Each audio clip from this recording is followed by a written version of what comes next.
orange peeling. Den her, den er fyldt med sukker.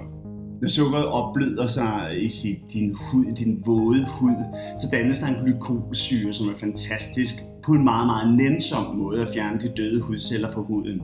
Derudover så har den højt indhold af greb, der er fantastisk til at stimulere vores elasten. Det lyder lidt som elastik, det er også hudens elastik.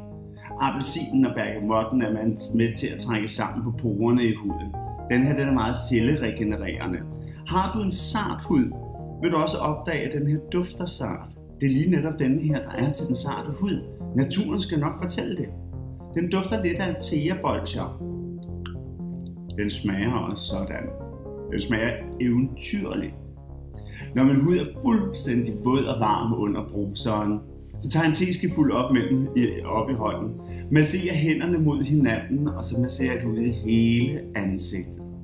Lige så stille og roligt opdager jeg, hvordan den smelter nærmest ind i huden. Selv når den er fuldstændig opløst og smeltet, virker den.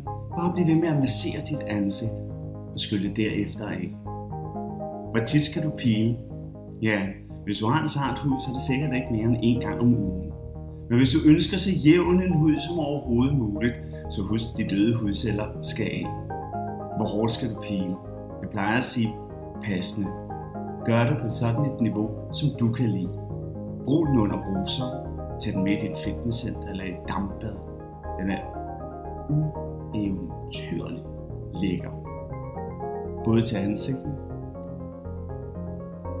og til maven. Der er ikke noget i, du ikke kan komme i munden. Jeg kalder det for ren samvittighed.